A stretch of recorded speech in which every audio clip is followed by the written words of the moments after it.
말씀은 마태복음 13장 1절부터 9절까지입니다. 다 찾으셨으면 합독하시겠습니다.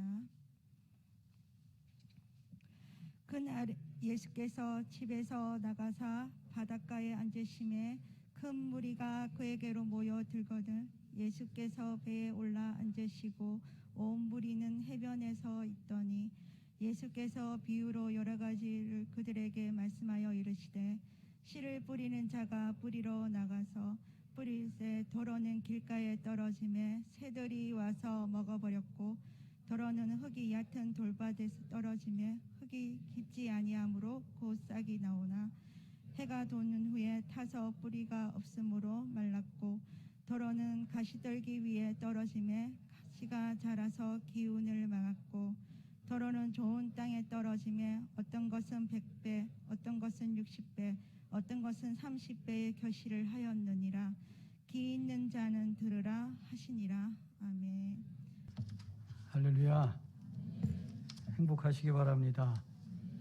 오늘 특별히 여선교회 연합 헌신예배로 드리는데 정말 여선교회 한 분 한 분을 하나님께서 만져주시고 또 위로하시고 또 성령으로 부으셔서 행복하게 하시고 그 가운데서 또 하나님의 놀라운 은혜와 축복이 넘치기를 주의 이름으로 축원합니다. 한번 가슴에 손 얹고 함께 고백했으면 좋겠네요. 저를 따라합니다. 하나님은 내 편이시기에 독생자 예수님을 십자가에 내어주셔서 죽이셨습니다. 예수 그리스도의 십자가의 죽음은 나의 영혼 육체를 구원하셨고 그리스도의 성령은 세상 끝날까지 함께 하시며 하나님의 나라를 누리게 하십니다. 하나님의 말씀을 하나님의 소원을 다 이루십니다. 예수님의 이름으로 기도드리옵나이다. 아멘. 하나님은 내 편이 되십니다. 영원히 우리의 삶이 어떠하든 또 우리 스스로가 하나님의 자녀라고 자격이 없다라고 느낄 때에도 여전히 우리는 세상 끝날까지 하나님의 자녀고 하나님은 우리 편이 되셔서 우리를 도우십니다. 할렐루야. 오늘 말씀의 제목을 씨 뿌린 자의 비유라고 이렇게 오늘 말씀에 나와 있는 그 말씀 그대로 이렇게 정했습니다. 오늘 말씀을 한번 이렇게 그려볼까요? 해변가입니다. 백사장이 펼쳐져 있고요. 그리고 앞엔 바다가 펼쳐져 있습니다. 근데 예수님께서 집에서 나오셔서 걸어가십니다. 이제 해변가를 걸으셔서 바다로 가까이 가십니다. 근데 거기에 수많은 사람들이 해변가에 모여 있습니다. 그리고 배 한 척이 있는데요. 예수님께서 그 배에 오르십니다. 그리고 그 해변가에 있는 많은 사람들을 이제 예수님께서 바라보십니다. 그러시고서 하시는 말씀이 이 말씀인 것이죠. 예수께서 말씀하십니다.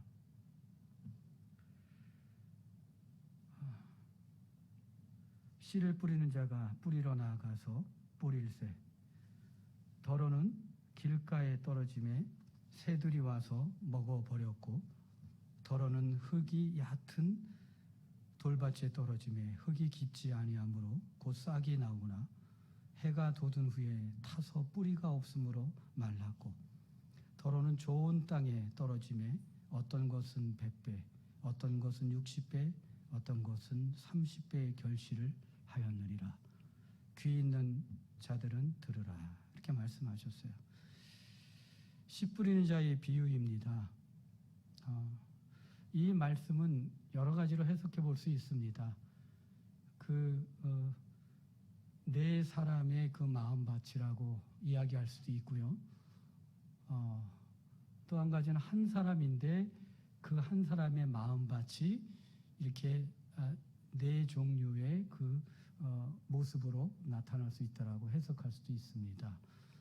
또한 좋은 땅에 뿌려진 씨를 통해서 100배, 60배, 30배 결실을 맺는 것처럼 어쩌면 또 이 땅에서의 놀라운 정말 축복, 풍성한 은혜의 축복을 우리가 또한 그렇게 해석해 볼 수 있습니다. 또 하나가 있다면 옥토가 된 좋은 땅이 된 사람들을 통하여 이제 수많은 영혼들을 전도하여 이곳을 가득 채우는 부흥의 결실을 또 우리가 이 말씀 속에서 해석해 볼 수 있습니다. 그런데 말이죠, 이 말씀을 보면 여러분들이 가장 많이 떠오르는 말씀이 뭡니까?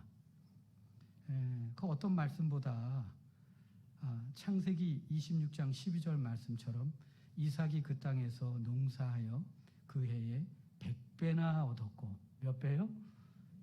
100배나 얻었고 여호와께서 복을 주심으로 라는 말씀처럼 아마 8절 말씀을 100배, 60배, 30배의 결실을 이 세상 가운데 받았으면 좋겠다.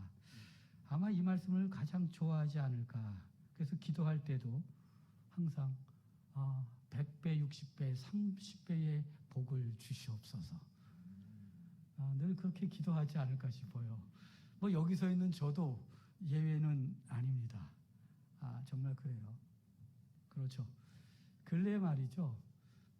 오징어 게임이라고 하도 유행한다고 해가지고 저는 듣기만 하다가 반복해 듣기만 하다가 도저히 안 되겠더라고요. 오징어 게임을 모르면 제가 좀 이렇게 대화를 못할 것 같더라고요.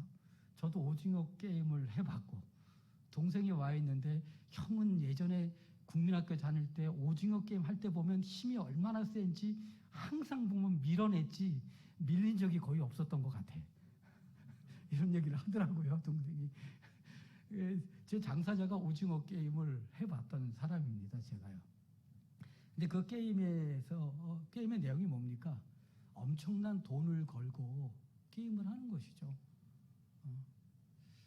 우리가 평생 만져볼 수 없는 돈을 걸고 게임을 합니다.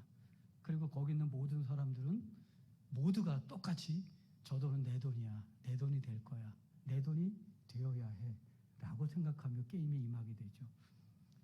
그러면서 그 안에 뭐가 보여집니까?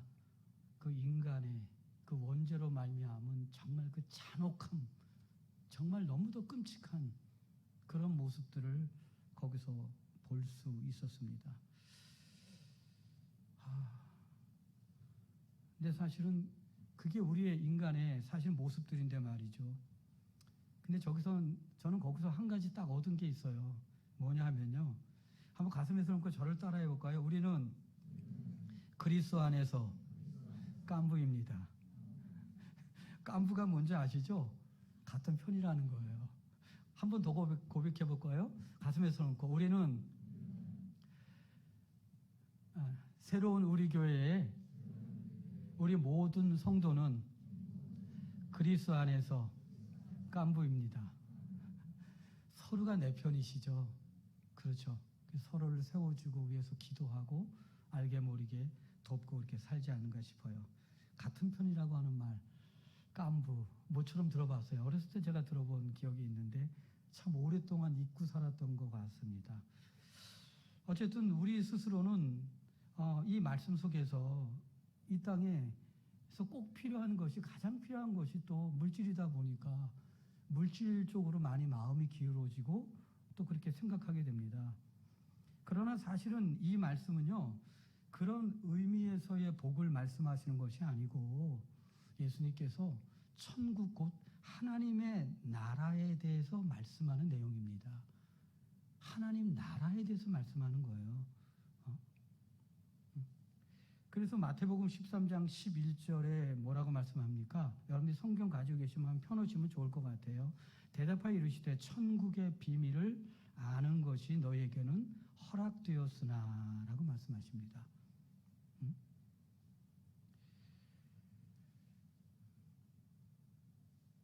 그래서 아무나 천국 말씀을 듣고 깨닫지 못하기 때문에 어쩌면 하나님께서 이 말씀을 더 말씀하신 것이 아닐까 싶고요. 마태복음 또 13장 24절에도 이런 말씀을 하세요. 하반절에 천국은 좋은 씨를 제 밭에 뿌린 사람과 같으니, 천국에 대해서 말씀하는 겁니다. 이 말씀처럼 하나님께서는 농부처럼 우리에게 천국을 주시기 위해서 우리의 마음밭에 말씀인 씨를 뿌리는 것이 바로 오늘 내용의 모습인 것이에요. 씨 뿌리는 이유가 뭐예요? 말씀, 이 씨가 곧 말씀이라 그랬습니다. 농부이신 하나님께서 우리의 마음밭에 이 말씀의 씨를 뿌리는 이유가 뭐예요? 30배, 60배, 100배의 결실을 맺는 것처럼 먼저 우리 안에서 하나님의 나라를 물된 동산같이 생수의 강이 흘러 넘치는 하나님의 나라를 경험하라는 것입니다. 또 한 가지가 있다면 정말 하나님의 나를 믿는 자는 그 이름과 같이, 성경의 이름과 같이 그 배에서 생수의 강이 흘러나려고 말씀한 것처럼 이 말씀을 자세히 보면요, 그 말씀에 대해서 듣고 또 기쁨으로 받고 또 말씀 때문에 이런 말씀들이 나오면서 어떻게 돼요? 믿음을 얘기하고 있어요.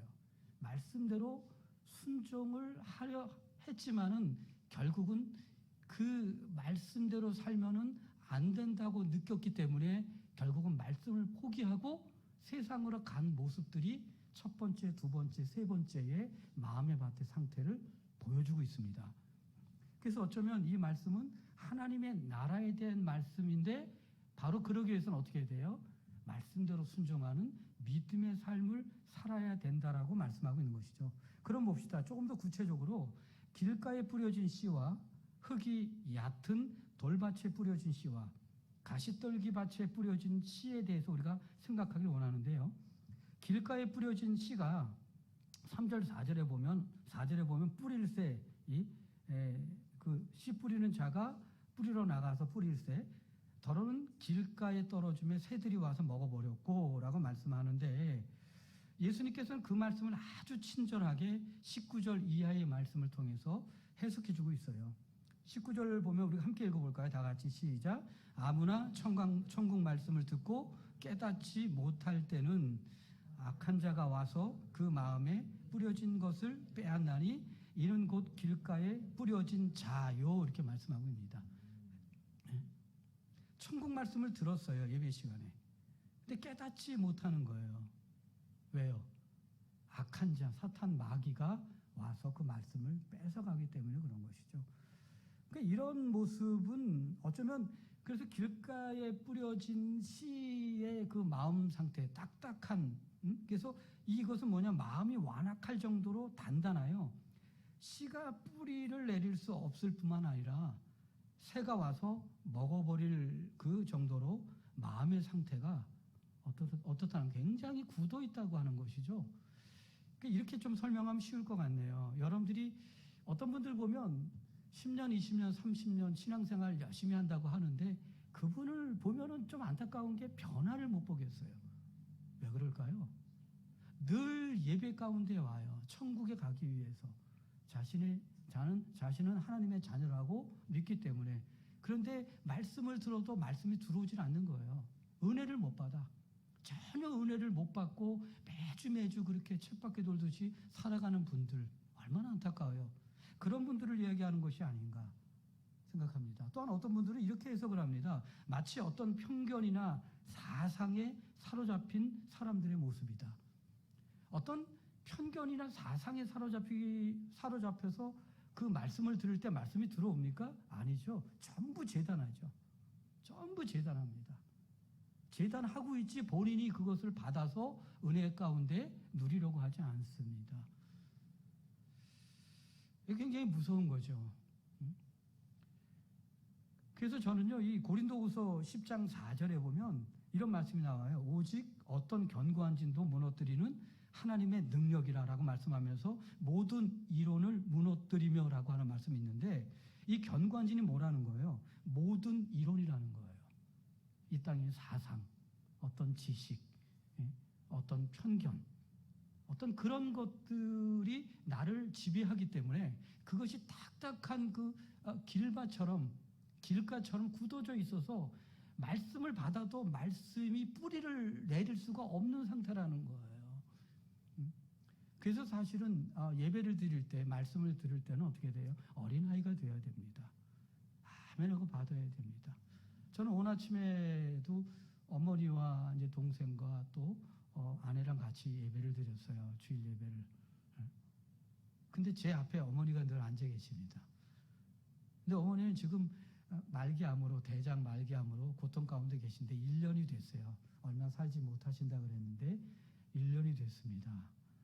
그리고 이제 어머니도 점점 얼마 안 남았음을 느끼십니다.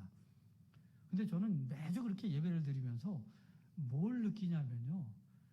어머님이 제가 말씀을 잘 전하든 잘 전하지 못하든 간에 얼마나 은혜를 받으신지 몰라요. 그냥 아들이 전한데도 아멘, 아멘 하면서 얼마나 은혜를 받으시는지 한마디로 제 어머니를 바라보면 은혜의 사람이구나. 누가 전해도 어느한 사람, 아이가 전해도 어머니는 그렇게 똑같이 은혜를 받지 않을까? 뭐 말씀을 잘 전하고 유명한 사람이 전했다고 해서 은혜 받는 것이 아니고 제 어머니는 어느 누가 말씀을 전해도 똑같이 은혜의 사람으로서 은혜를 받을 수 있는 그런 준비가 돼 있어요. 마음밭이. 아프시기 전에 다니셨던 교회의 목사님 메시지도 그렇게 제가 여쭤보면 너무 은혜 받았다. 늘 말씀이 그래 너무 은혜 받으셨다는 거예요. 어린아이처럼.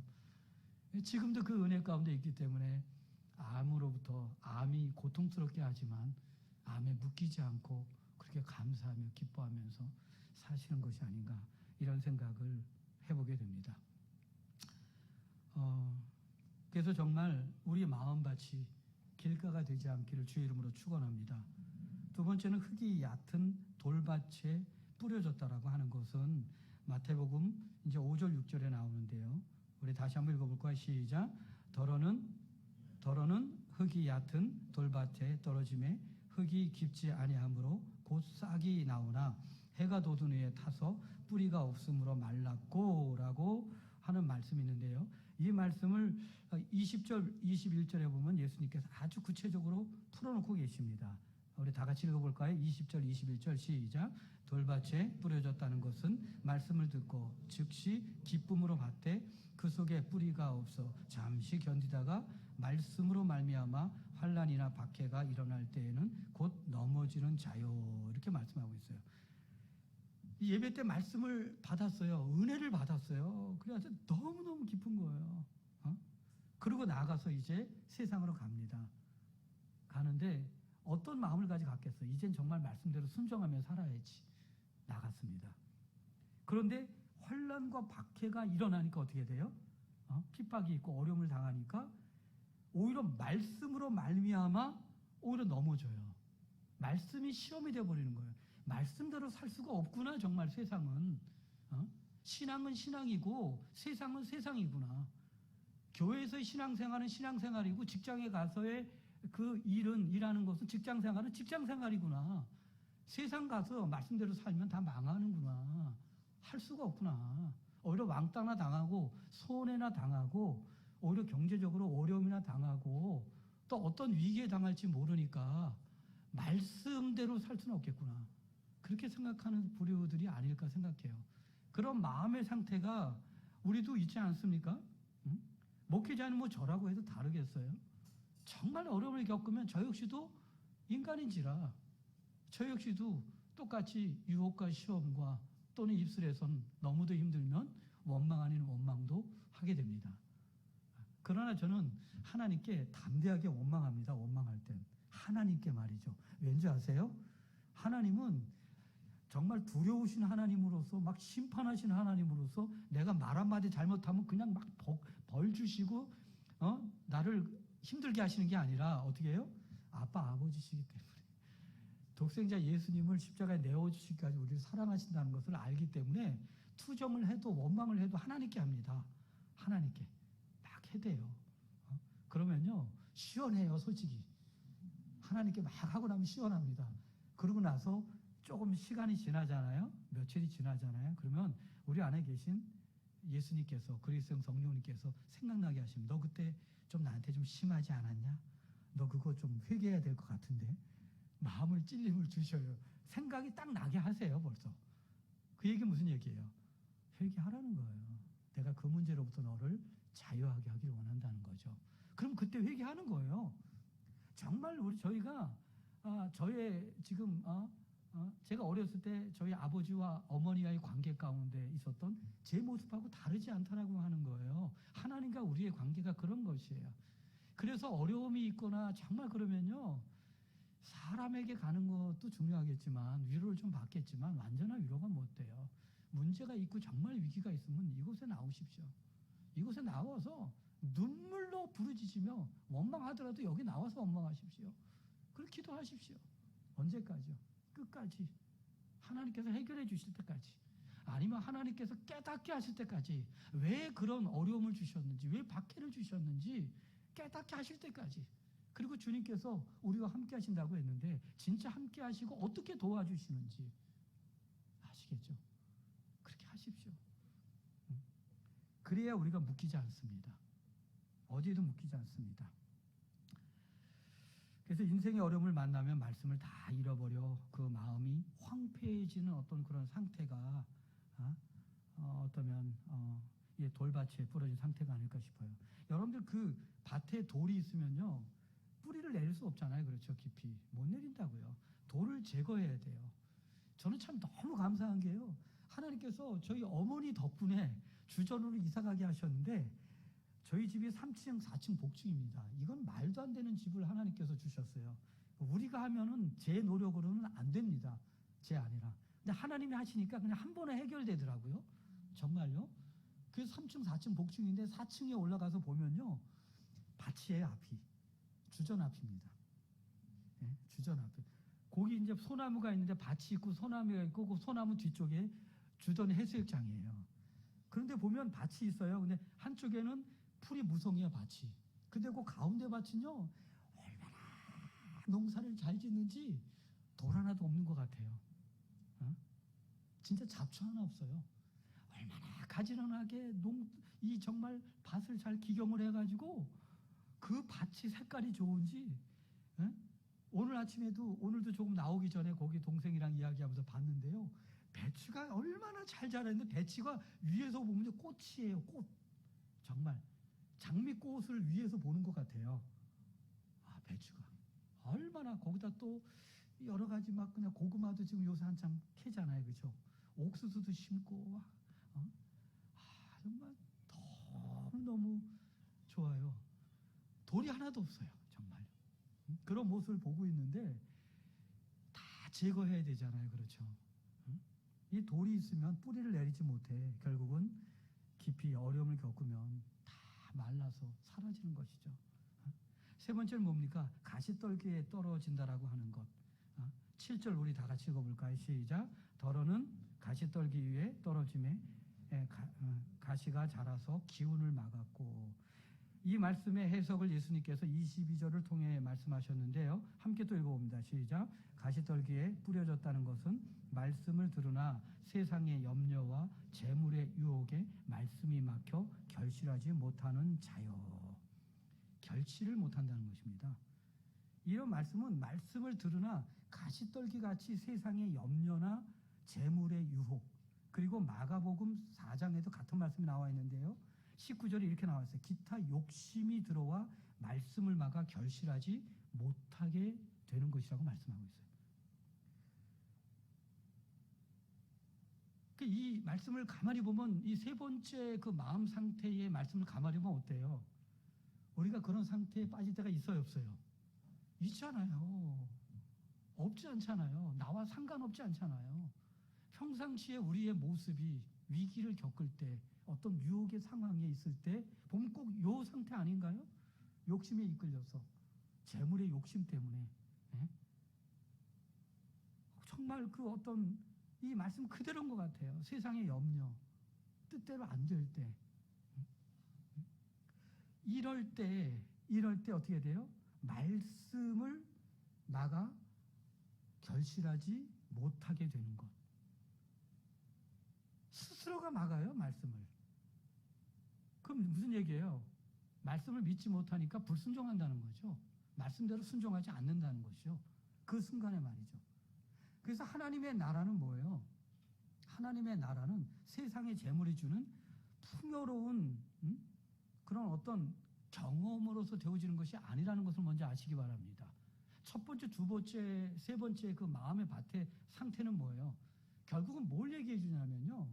세상의 그 어떤 것으로도 아무리 우리를 잠시 잠깐은 즐겁게 해줄 수 있고 평안하게 해줄 수 있고 기쁘게 해줄 수 있고 감동을 줄 수 있어요. 감격할 수 있어요. 눈물을 흘릴 수 있어요. 내년에 대통령 선거가 하고 난 다음에 누군가가 돕는 사람들이 자기가 돕는 그분이 대통령이 되면 아마 펑펑 울걸요. 너무너무 좋아서 말이죠. 안 그렇겠어요? 응? 우리 목사님 사랑하는 딸이 한동대 지금 3학년이라고 하는데 한동대 다 묻고 났을 때 그 마음 어땠겠어요? 그죠? 너무너무 기쁘죠. 그러나 그 모든 것은 세상이 주는 것은 하나님의 나라가 아닙니다. 그건 다만 하나님께 주신 복이고 그때그때 주시는 복이고 그거는 그냥 풍요일 뿐이고 그것을 주신 것은 잠깐의 기쁨과 감동일 뿐이에요. 그런 것들을 통해서 결코 하나님의 나라를 천국을 경험할 수 없습니다. 그래서 사실은 이제 옥토까지 나가는데요. 옥토가 되니까 결국은 어떻게 돼요?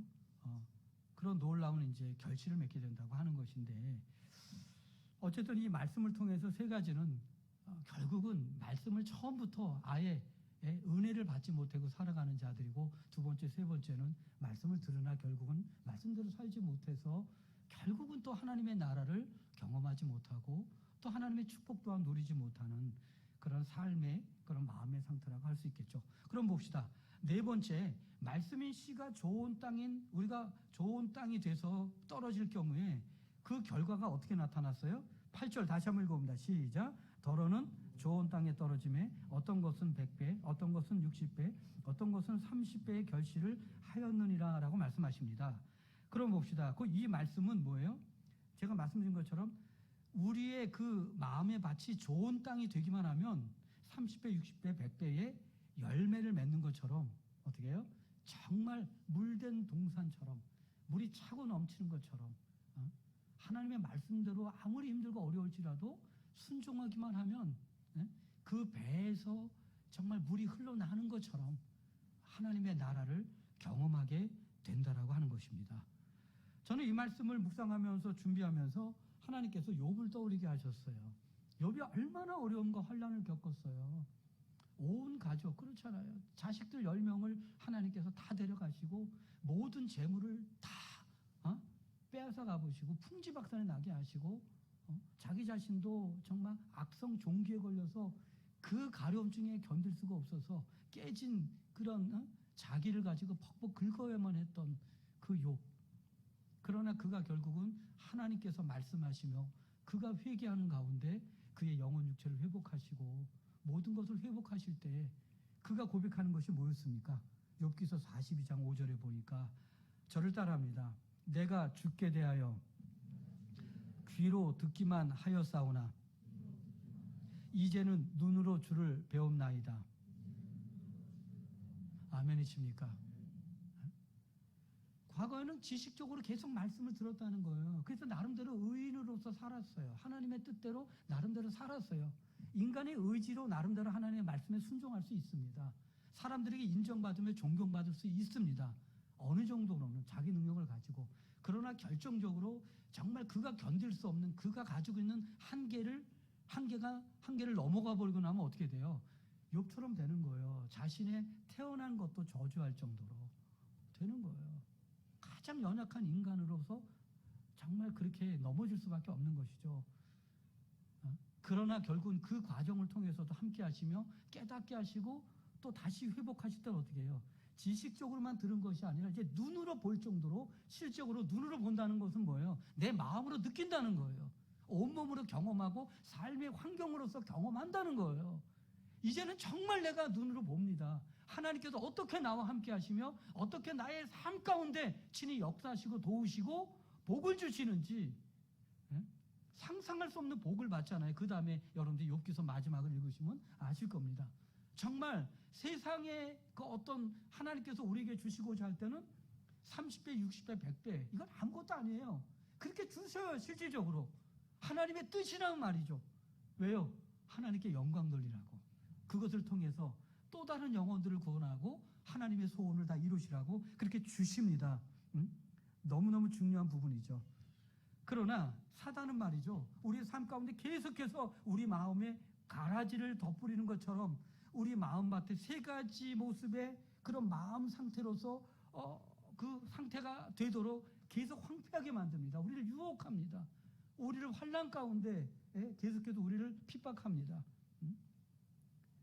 이것이 그래서 저는요, 이것이 이렇게 정지된 것이 아니고 이것은 계속해서 이렇게 움직이는 겁니다. 이렇게요. 이게 이렇게 미완성 완료 시제인 것입니다. 이게 미완성인 거예요. 미완료 시제인 거예요. 계속해서 변동되는 것입니다. 어떨 때 보면 믿음이 좋은 것 같잖아요. 어떨 때 보면은 첫 번째 밭인 것 같고, 어떨 때 보면 두 번째 밭인 것 같고, 어떨 때 보면 세 번째 밭인 것 같고, 진짜 부흥이 한번 하고 나서 은혜 받으면 진짜 내 마음이 좋은 것이 된 것 같아요.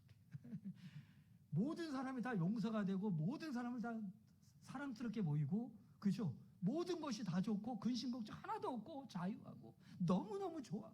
그냥 눈물이 그냥 저절로 막 쏟아져. 제가 또 그런 경험을 해봤잖아요, 다. 저도요. 그러나 악한 년 사탄 마귀는 우리를 내버려 두지 않아요.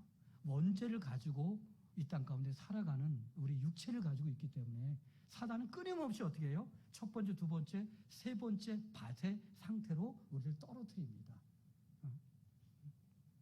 좋은 땅이 되지 못하게 합니다. 은혜 가운데 있지 못하게 합니다. 하나님의 나라를 누리지 못하게 합니다. 말씀대로 순종하지 못하게 합니다. 그러면 어떻게 해야 마음밭을 좋은 밭으로 바꿀 수 있을까요? 예? 여러분들이 간단하게 생각할 수 있어요. 저는 정말 간단하게 한번 생각해 봤어요. 그래? 그러면 뭐 그냥 내 마음밭이 딱딱하면 그냥 갈아엎으면 되지 뭐. 자갈이 많으면 그냥 자갈 그냥 골라내서 집어 던지면 되지 뭐, 밭처럼. 그냥 뭐 또 떨기, 그 가시나무, 가시떨기나무 이런 것이 잔뜩 나 있으면, 잡초가 나 있으면 그거 그냥 다 뽑아서 던지면 되지 뭐. 맞죠? 너무 쉽죠? 세 가지가. 그냥 그렇게 하면 돼요. 그런데 어떻게 해보니까 되든가요, 그렇게? 내 능력으로 되든가요? 이게 문제인 거예요. 스스로의 능력으로 이게 안 되더라는 거예요, 저도요. 이게 안 돼요. 그게 고민인 거예요.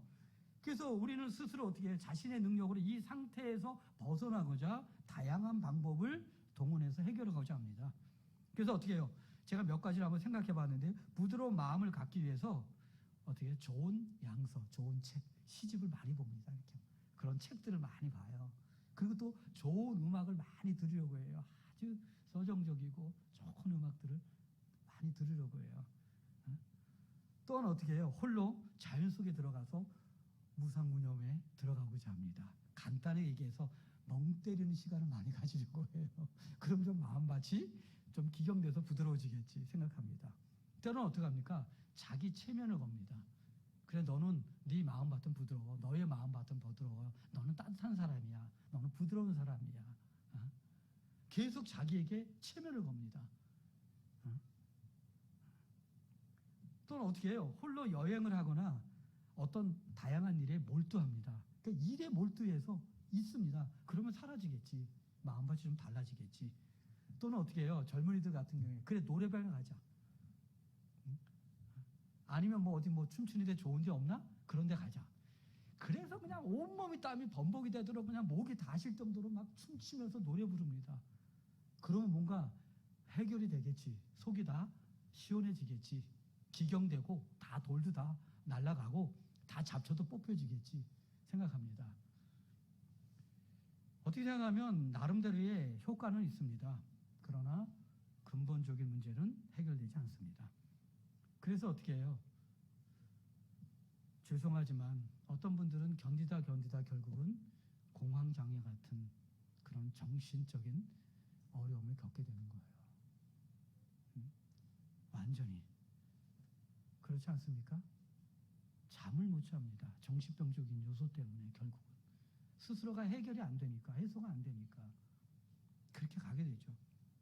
이게 인간의 모습이에요. 원죄를 안고 태어난 인간의 내적 상태가 바로 그러한 것입니다. 그래서 마가복음 7장 20절부터 23절에는 이런 말씀이 있습니다. 사람에게서 나오는 것이 사람을 더럽게 하느니라. 우리 속이 그렇다는 거예요. 속에 속을 사람의 마음에서 나오는 것은 악한 생각, 곧 음란과 도둑질과 살인과 간음과 탐욕과 악독과 속임과 음탕과 질투와 비방과 교만과 우매함이니 이 모든 악한 것이 다 속에서 나와서 사람을 더럽게 하느니라. 악한 영 사탄 마귀는 우리 가운데 어떤 그런 마음의 상태나 생각이나 어떤 그런 욕심이나 어떤 그런 것이 조금이라도 있으면 어떻게 해요? 그 틈을 비집고 들어와서 자리를 잡습니다. 그래서 우리 마음을 길가처럼 딱딱하게 만들어요. 황폐하게만. 그리고 이 자갈밭처럼 정말 돌밭처럼 황폐하게 만드는 거예요, 마음이. 그리고 정말 그 가시떨기 나무가 가득한 것처럼 잡초로 무성하게 만듭니다. 그래서 우리로 하여금 하나님의 나라 조금도 경험하지 못하고 어쩌면 정말 그 무거운 짐만 지고 질질 끌려가는 정말 재미없는 행복하게 살고 싶다라고 말은 하는데 평안하게 살고 싶다라고 말은 하는데 자유하게 살고 싶다라고 말은 하는데 살지 못하는 거예요. 그래서 어쩌면 그 바울은요 스스로가 그렇게 말씀대로 사는 것조차 자신의 모습이 얼마나 연약한지 알았기 때문에 로마서 7장 18절 이하에 보면 이렇게 얘기합니다. 내 속 곧 내 육신에 선한 것이 거하지 아니하는 줄을 아노니 원함은 내게 있으나 선을 행하는 것은 없노라. 저를 따라합니다. 내가 원하는 바 선은 행하지 아니하고 도리어 원하지 아니하는 바 악을 행하는도다. 그러면서 24절에 이렇게 고백합니다. 오호라 나는 곤고한 사람이로다. 이 사망의 몸에서 누가 나를 건져내라. 이게 인간의 연약함이에요. 인간 스스로는 절대 이 죄 문제로부터 악한 영 사탄 마귀로부터 자유할 수 없다라고 하는 거예요. 우리 인간의 능력으로 결코 악한 영 사탄 마귀 귀신을 이길 수 없습니다. 오히려 술 취한 사람처럼요 세상의 그 어떤 것에 사로잡혀서 노예처럼 질질 끌려다니고 사는 거예요. 이게 얼마나 무서운 건지 몰라요. 그래서 어떻게 얘기합니까? 술 취하지 말라 이는 방탕한 것이니 세상에 마음을 빼앗기지 말라는 거예요. 어디에도 사로잡히지 말라라고 하는 거예요. 특별히 마태복음 11장 12절에 보면요 이런 말씀이 나와요. 저를 따라합니다. 세례 요한의 때부터 지금까지 천국은 침노를 당하나니 침노하는 자는 빼앗느니라. 아멘. 이것이 우리가 장차 가야 될 천국에 대해서 말하는 걸까요? 그 천국을 우리가 뭐 빼앗고 빼앗지 않고 그렇게 할 수 있는 곳입니까? 아니에요. 저는 간단히 천국에 대해서 얘기하자면요 쉽게 그렇게 설명합니다. 이 병원에서 마지막 그 임종계에 있는 분들에게 가장 필요한 것이 무엇이겠어요? 천국에 대한 확신입니다. 그래서 저는 말씀을 읽어드려요. 말씀을 통해서. 그리고 정말 내가 예수를 믿어 구원받아 천국 간다라고 하는 확신을 줍니다. 저는요. 많은 목사님들이 병원에 못 오시잖아요. 그래서 그분들에게 줄 수 있는 가장 좋은 선물은 말씀으로서 무장시키는 거다. 교회를 아무리 오래 다녔어도요. 마지막에 고통 가운데 정말 고통 가운데 이제 곧 죽음을 생각할 때 두려움에 사로잡혀서 믿음도 잃어버려요. 말씀도 잃어버립니다. 그래서 그분들에게 제가 줄 수 있는 최고의 선물은 말씀이다.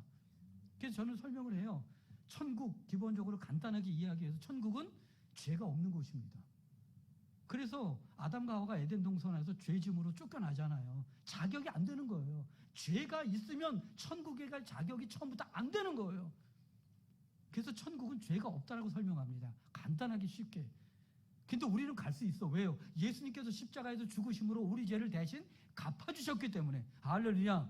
그래서 예수를 믿으면 길이요 진리요 생명 되신 예수님을 믿기 때문에 예수님께서 그걸 믿기 때문에 완전하게 죄가 사라지고 길이신 예수님이 생명이신 예수님이기 때문에 진리신 예수님 때문에 천국으로 직행한다고 하는 거예요. 그리고 요한계시록에 기록되어 있는 것처럼 천국에 보면 요한에게 보여주셨는데요. 뭘 보여주셔서 흰 옷 입은 자들이 하나님을 찬양하는 거예요. 구원하심이 보좌에 앉으신 우리 하나님과 어린 양께 있도다. 할렐루야. 이 찬양을 확 하고 있는 모습을 보여주셨어요. 그런데 갑자기 천사가 그 요한의 눈앞에 확 나타나더니 물어보는 거예요. 저 흰옷 입은 자가 누군지 아냐? 그러니까 쉽게 얘기해서 전 모르겠어요. 저에게 좀 가르쳐 주십시오 라고 되묻습니다. 그러자 천사가 얘기해요. 저들은 바로 어린 양의 피에 그 옷이 씻어져 시게 된 자들이다. 어린 양이 누구예요? 예수님이잖아요. 예수님의 십자가의 보혈로 씻어진 자들이라는 거예요. 이미 예수를 믿은 자들은 예수님을 믿었기 때문에 죽는 그 순간 어떻게 해요? 길이요 진리요 생명 되신 예수님을 통해서 바로 천국 간다라고 하는 사실을 말씀을 통해서 제가 그대로 가르쳐 주는 거예요. 할렐루야.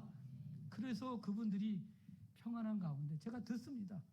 제가 그렇게 예배드리고 나서 말씀을 전하고 나서 2시간 3시간 뒤에 천국 가신 분들의 그 가족들이 저에게 얘기를 해요. 목사님 고맙습니다.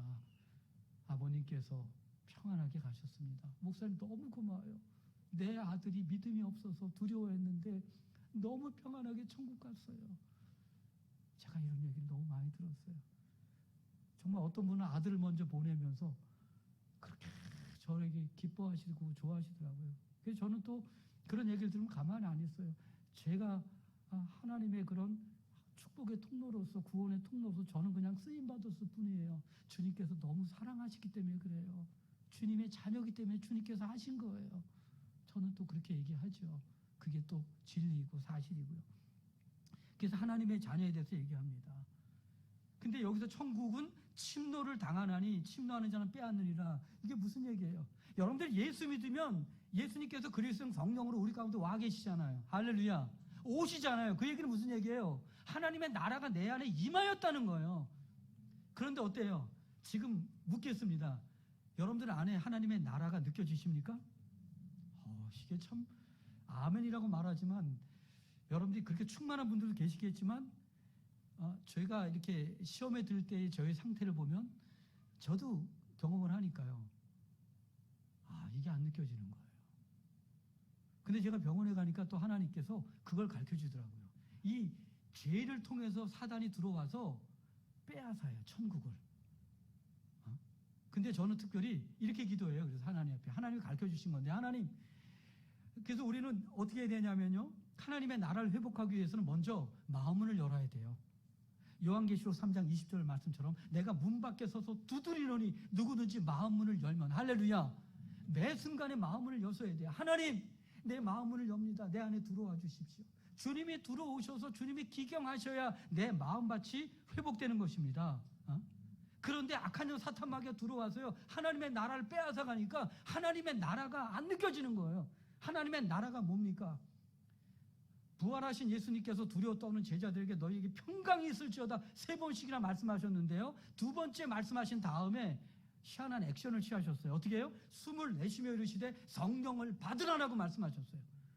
그런데요, 하나님께서 바울을 통해서 로마서 14장 17절 말씀을 통해서 해석해 주셨는데요, 하나님의 나라는 먹는 것과 마시는 것이 아니요 오직 성령 안에 있는 의와 평강과 희락이니라. 할렐루야.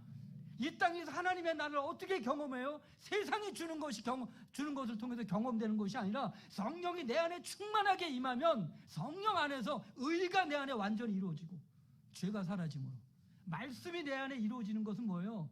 의가 이루어지는 거예요. 죄가 사라지는 거예요. 그리고 어떻게 돼요? 평강. 하나님의 나라가 경험될 것을 평강으로서 경험되는 거예요. 희락, 기쁨과 즐거움이 내 안에서 경험되어지는 거예요. 할렐루야. 이것이 이 땅에서 경험되는 것인데 평강이 있으십니까? 기쁨과 즐거움이 있으십니까? 없다면 빼앗긴 거예요. 누구에게? 악한 영 사탄 마귀에게, 귀신에게 말이죠. 그래서 저는 이렇게 기도해요. 하나님, 마음문을 엽니다라고 거기서 끝나는 것이, 하나님, 생각의 문도 열어드립니다. 육체의 문도 열어드립니다. 5장 6부 4지 백체 다 열어드립니다. 주님 오십시오. 오셔서 주님 원치 않는 모든 죄악을 그리스도의 보혈로 씻어 주옵소서. 성령의 불로 소멸해 주옵소서. 내 영혼 육체를 회복해 주옵소서. 간절히 기도합니다. 간절히 기도해요. 특별히 저는 이 말씀을 또 묵상하면서 과거에 전했던 메시지 중에서 하나가 떠올랐어요. 왜 예수님께서 마구간에 탄생하셨는지 아시죠? 상징적이에요. 처음부터 하나님은 독생자 예수 그리스도를 마구간처럼 더러운, 냄새나고 더러운 우리 속에 들어오길 원하셨어요. 할렐루야. 그래서 상징적으로 마구간에 냄새나고 더럽고 털 날리고 숨도 못 쉬는, 정말 마구간에 들어가서 문 다 닫아 보십시오. 숨조차 쉴 수 있는지. 숨 못 쉬어요. 가스 때문에. 얼마나 더럽고 추하고 냄새나는 곳인지 몰라요. 그런데 예수님이 그 더러운 마구간에서 탄생하셨어요. 왜요? 마구간보다 더 더러운 죄 가운데 죄에 찌들어 사는 그 우리 속에 들어오셔서 어떻게 하셔요? 십자가를 통해서 죄 문제를 다 해결하시려고, 뿐만 아니라 하나님의 나라를 온전한 가운데 우리에게 회복시켜 주시려고, 그래서 어떠한 상황에서도 의와 평강과 희락이 하나님의 나라를 누리게 하시려고, 그리고 진리를 알지는 진리가 너희를 자유케 하시라고 말씀하는 것처럼, 진리가 누구예요? 내가 곧 길이요 진리요 생명이라고 말씀한 것처럼 예수님만이 진리이시기 때문에 예수님 안에 있을 때 비로소 우리는 자유한 자가 될 줄 믿습니다. 정말 그래요. 이것이 얼마나 중요한지 몰라요. 그래서 우리는 끊임없이 마음을 여셔야 돼요. 여셔야 돼요. 그 예수님께서 그리스도의 성령으로 우리 가운데 계속 문을 두드리시잖아요. 그래서 우리가 마음을 열고 주님이 들어오시잖아요. 우리 영혼 육체까지 들어오시잖아요. 그러면 첫 번째 나타난 현상이 뭔지 아세요?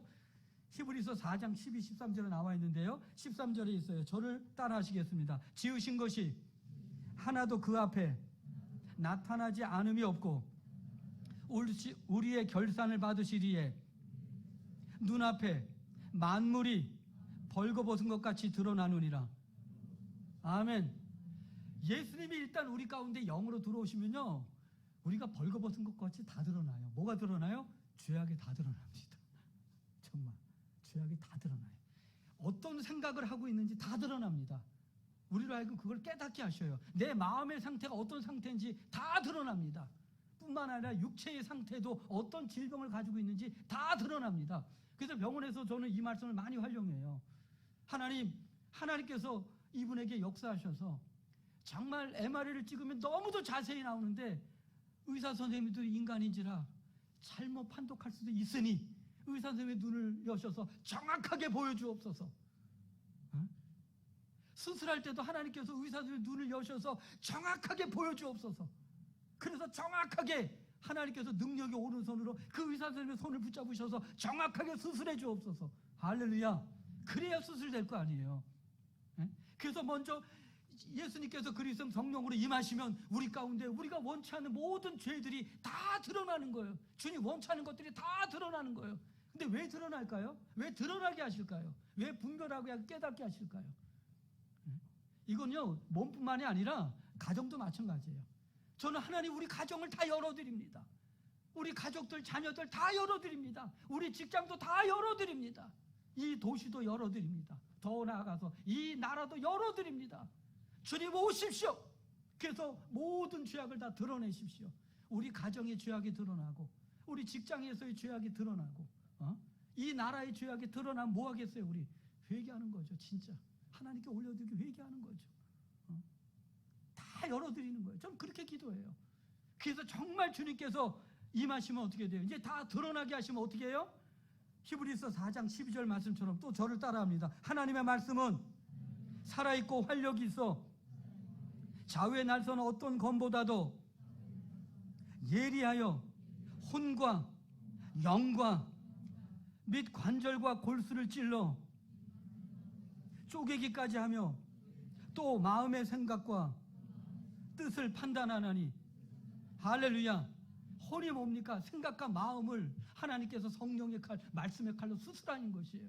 의사 선생님 칼이 아무리 해도 생각과 마음을 어떻게 수술해? 의사 선생님이 어떻게 그 생각과 마음을 고쳐요? 못 고쳐요. 고치는 것 같아도. 다만 길을 제시할 뿐이죠. 그렇죠? 그러나 완전하지 않잖아요. 그러나 성령님이 정말 임하시면 생각이 수술되어집니다.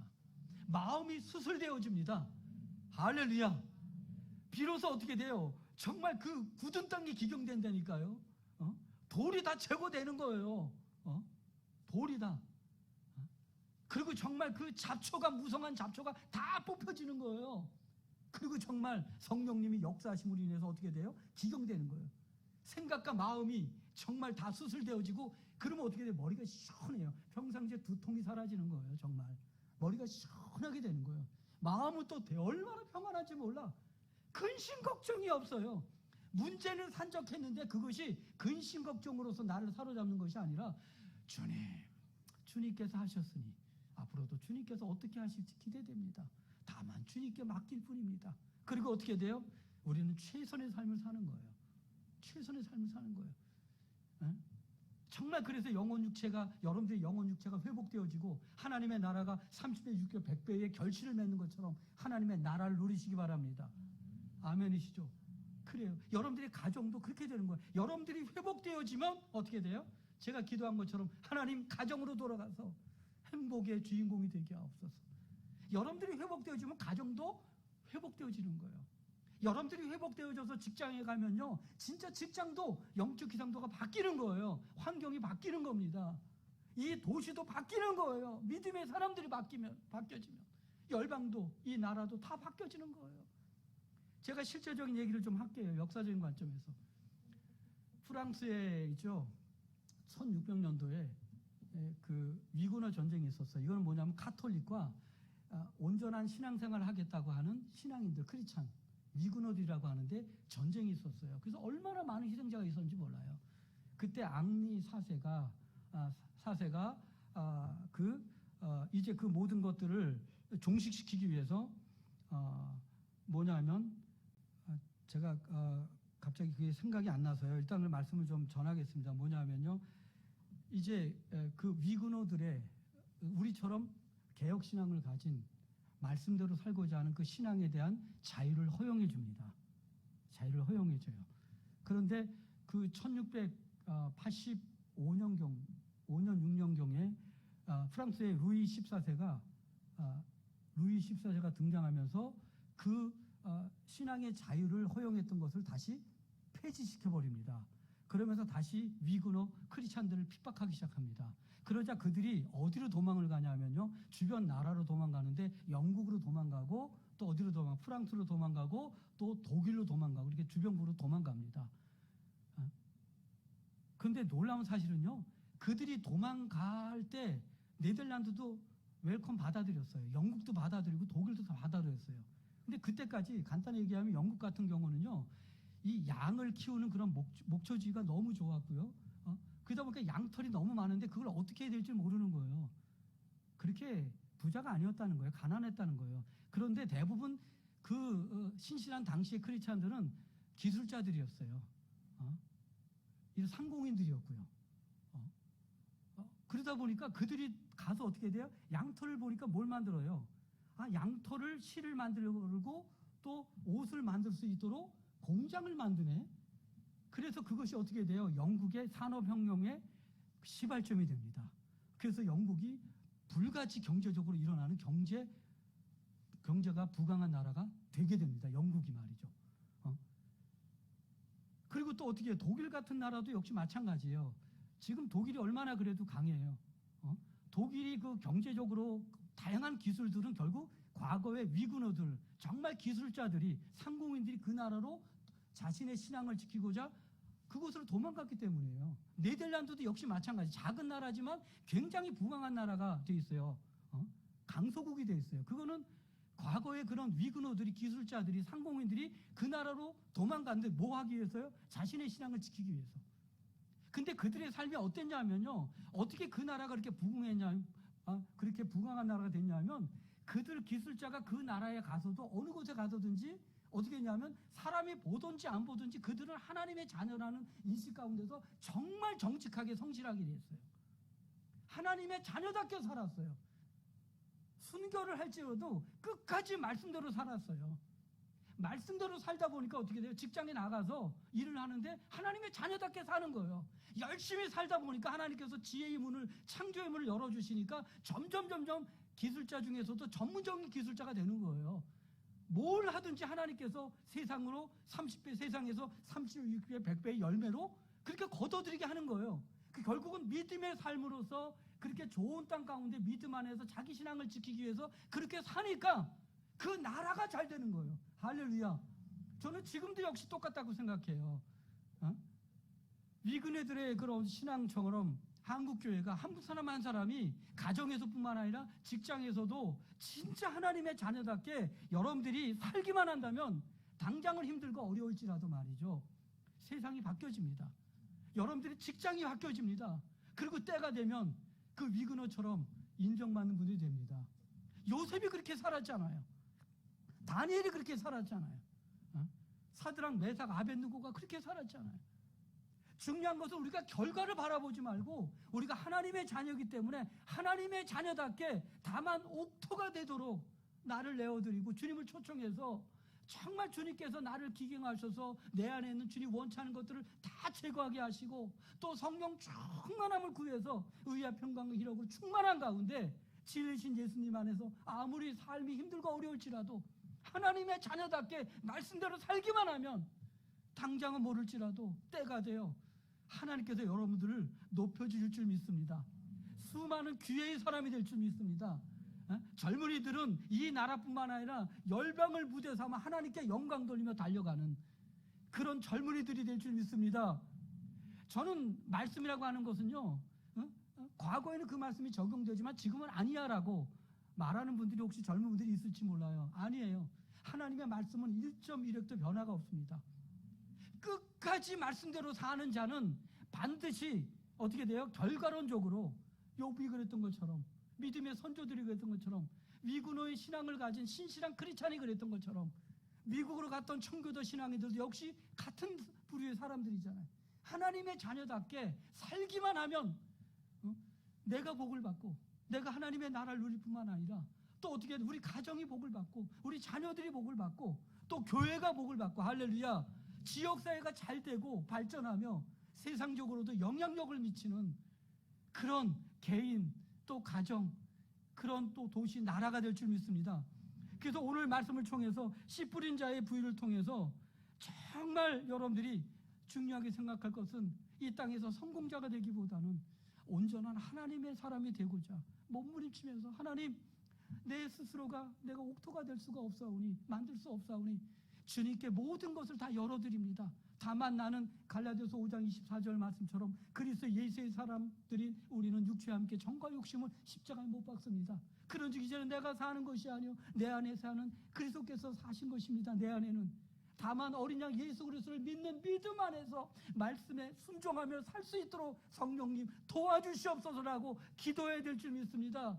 그래서 여러분들이 날마다 이곳에 나와서 눈물로 기도하고 전심으로 예배하고 찬양하며 또 돌아가서는 가정에서뿐만 아니라 직장에서도 동일하게 이곳에서의 나의 은혜의 삶이 동일하게 세상에서도 동일하게 이어질 수 있도록 아무리 힘들고 어렵지라도 살아내면은 결국은 하나님께서 책임지시는 그런 역사의 주인공, 그런 하나님의 나라를 누리는 정말 30배, 60배, 100배의 그 열매는 덤으로서 주시는 역사의 주인공이 될 줄 믿습니다.